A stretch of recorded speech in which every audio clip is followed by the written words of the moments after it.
नगर निगम में नौकरी के नाम पर रिश्वत का मामला। नगर निगम में तैनात कर्मचारी पैसे देने के बाद नहीं आते। वार्ड में कर्मचारियों के न आने से सीधे तौर पर सफाई व्यवस्था पर पड़ रहा असर। कर्मचारियों के न आने का खुद अपर नगर आयुक्त के औचक निरीक्षण में लगातार खुल रहा मामला। लगातार कई दिनों तक हुए औचक निरीक्षण में अपर नगर आयुक्त को बड़ी संख्या में गैर हाजिर मिले कर्मचारी। विपक्ष के साथ खुद सत्ताधारी पार्षदों ने उनके वार्ड में कर्मचारी गैर हाजिर होने की कही बात। कर्मचारियों के नाम पर नगर निगम में चल रहा है बड़ा खेल। अपर नगर आयुक्त ने गैर हाजिर रहने वाले कर्मचारियों के वेतन काटने और कई की सेवा समाप्त करने की संतुति की थी। ऐसे में विभागीय सूत्रों की माने तो 100 वार्ड में हर रोज सैकड़ों की संख्या में कर्मचारी रहते हैं गैर हाजिर। सूत्रों के मुताबिक जिम्मेदार गैर हाजिर रहने वाले कर्मचारियों से हर महीने वसूल रहे हैं मोटी रकम। आखिर नगर निगम में चल रहे तथाकथित भ्रष्टाचार पर कब लगेगी रोक, ये भी बड़ा सवाल।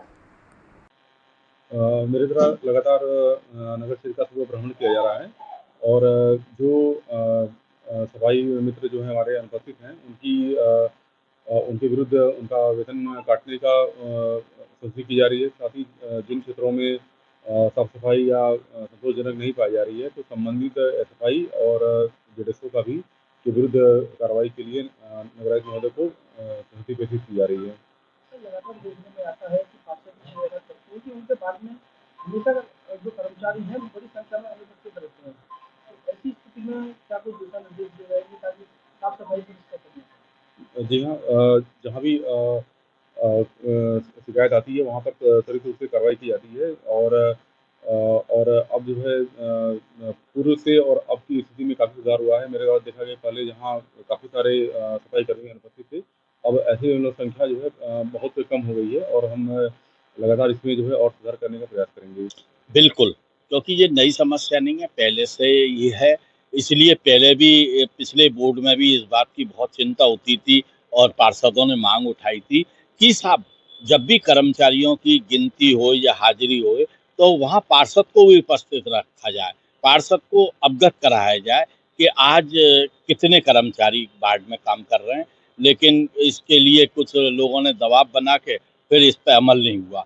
तो लगातार क्योंकि ये मौसम बारिश के मौसम में हमारे सामने बहुत बड़ी क्षेत्र की समस्या आती है। नाली में जरा भी रुकावट आ गई, नाली में जरा पूरा क्षेत्र जलमग्न हो जाता है, कॉलोनियों में पानी भर, घरों में पानी भर जाता है। और इसलिए कर्मचारी, क्योंकि हमारे पास अच्छी खासी संख्या, मैं मानता हूँ थोड़े से कर्मचारी कम है, लेकिन उसके बाद भी जो सिस्टम चला आ रहा है, जो हम कर रहे हैं, आप उसको प्रॉपर रूप से करिए और सारी पारदर्शिता के साथ आप अवगत कराइए कितने कर्मचारी आ गए और किस किस क्षेत्र में लगे हुए हैं। अगर ये तय हो जाएगा तो थोड़ा बहुत सुधार आने की उम्मीद है। आपकी बात करें तो लगभग कितने कर्मचारी एब्सेंट रहते हैं? नहीं, अब ऐसे तो क्योंकि हमें अवगत ही नहीं कराया जाता है, ना हमें दिखाया जाता है कि कितने का। पहले ये तय हुआ था कि कर्मचारियों की लिस्ट उपलब्ध कराई जाएगी, लिस्ट भी नहीं दी गई, कभी नहीं दी गई कि इतने कर्मचारी का। हमें यही नहीं पता है कितने 70 काम कर रहे हैं कि 50 काम कर रहे हैं, उनकी लिस्ट ही नहीं है। तो हमें बस जानकारी ये मिलती है जब लोग शिकायत करते हैं कॉलोनी में, साहब 10 दिन से झाड़ू वाला नहीं आ रहा, कि 5 दिन से नाली वाला नहीं आ रहा। जब इन लोगों की जानकारी मिलती है तब हमें अवगत होता है, हम संबंधित अधिकारी से बात करते हैं। नहीं साहब वो दूसरी जगह लगा दिया गया। ये एक और सिस्टम है कि मान लीजिए एमजी, क्योंकि मेरे वार्ड का बहुत बड़ा हिस्सा एमजी रोड से जुड़ा हुआ, ये सब वीआईपी आ रहे हैं एमजी रोड में लगा दिया है। तो कॉलोनियों को और गलियों को तो गला घोट देते हैं आप लोग, और जो कर्मचारी नहीं पहुंचता, जहाँ की जरूरत हमें कॉलोनियों और गलियों को साफ रखने की है। हम स्वच्छता की लोगों से सहयोग की अपील करते हैं, लेकिन हम काम नहीं करा पाते। ये बात अगर करें तो लगभग कितने, अगर 100 वार्ड हैं, अगर लगातार मांग की जाती है कि कर्मचारी बढ़ाए जाए, लेकिन अगर वही कर्मचारी अगर आने लगे तो क्या जरूरत पड़ेगी फिर? नहीं, मैं मान रहा हूँ कम भी है, कम नहीं है कि हर साल रिटायरमेंट कर्मचारियों का होता है और नए नहीं आ पाते हैं। तो इसलिए भरने की बात तो कर्मचारियों की, वो किसी मोहल्ले का कोई कर्मचारी रिटायर हो गया तो ये दूसरा कहाँ से लाएंगे। तो उसके लिए नई नियुक्ति की हम लोग मांग उठाते हैं कि कर्मचारी बढ़ाए जाएं तो ये आ जाए। ये आपकी बात सही है कि भाई कर्मचारी पूरे जो है भी वो भी पूरी तरीके से काम नहीं करते हैं, इधर उधर रहते हैं। अब वो तो अधिकारियों को, जो सैनिटरी इंस्पेक्टर हैं, सुपरवाइजर हैं, उन्हें पता होगी कि वो कहाँ काम कर रहा है, कहाँ दिखा रहे हैं उसको, कर रहा है कि नहीं। क्यों हम जानते हैं इस चीज़ को कि कई कॉलोनी है, मेरे यहाँ सूर्यनगर कॉलोनी है, इसमें झाड़ू वाले अंदर नहीं है, सफाई नहीं हो पाती है। बाहर सड़क की हो गई, अंदर का कर्मचारी है और सब कर्मचारी नहीं है, वो बाहर करके चला गया। फिर बाद में पता चलता कर्मचारी तो हैं लेकिन वो इधर उधर सब किस तरीके से लगे हैं इसकी कोई जानकारी पार्षदों को नहीं।